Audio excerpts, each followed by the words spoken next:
ಇವತ್ತಿಲ್ಲಿ ಪ್ರತಿಭಟನೆ ಮಾಡಕ್ ಕಾರಣ ಏನಂದ್ರ ನಮ್ಮ ಎನ್ ಎಸ್ ಯು ಏನ್ ಅಧ್ಯಕ್ಷ ಅದಲ್ಲ ಓಡಿಸದ ಅವ ಒಂದ 19 ವರ್ಷದ ಹುಡುಗಿ ಮೇಲೆ ಅತ್ಯಾಚಾರವನ್ನ ಎಸಗಿದಾನ. ಅದು ಮಾರ್ಚ್ 2025 ಘಟನೆ ನಡೆದೈತಿ. ಅದು ಬೆಳಕಿಗೆ ಬಂದಿದ್ದು ಹೇಗೈತಿ, ಅವನ ಮೇಲೆ ಈಗ ಸರಿಯಾದ ಆಕ್ಷನ್ ತಗೊಳತ್ತಿಲ್ಲ. ಇವತ್ ಮಾರ್ನಿಂಗ್ ಅವನ ಅಂತ ಫಿಕ್ಸ್ ಆಗೈತಿ. ಅವನೇನ್ ನಾರಾಯಣ್ ಅಂತ ಅದನ್ಲ, ಅವ NSUI ಅಧ್ಯಕ್ಷ ಅದಾನ ಓಡಿಸೋದ.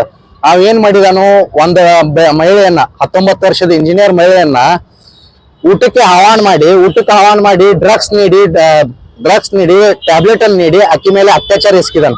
ಸೊ ಆ ಕಾರಣದಿಂದ ಅವಂಗ ಸರ್ಕಾರದಿಂದ ಕಾಂಗ್ರೆಸ್ ಮುಖಂಡರಿಂದ ಏನಂತ ಅವ್ರ ಕರೆ ಕೊಡ್ತಾರ ಅನ್ನೋದು ನೋಡೋದೈತಿ. ಅದಲ್ದ ಅವಂಗ BNS ಸೆಕ್ಷನ್ 65(2) ಪ್ರಕಾರ ಜೀವಾವಧಿ ಶಿಕ್ಷೆ 20 ವರ್ಷ ಕಠಿಣ ಶಿಕ್ಷೆ ಆಗ್ಬೇಕಂತ ಅಖಿಲ ಭಾರತೀಯ ವಿದ್ಯಾರ್ಥಿ ಪರಿಷತ್ ಖಂಡಿಸ್ತೈತಿ, ಆಗ್ರಹಿಸ್ತೈತಿ. ಇದೇ ರೀತಿ ಮುಂದೆ ಹಾಕೊಂಡ್ ಹೊಂಟ್ರೆ ಹೆಂಗ?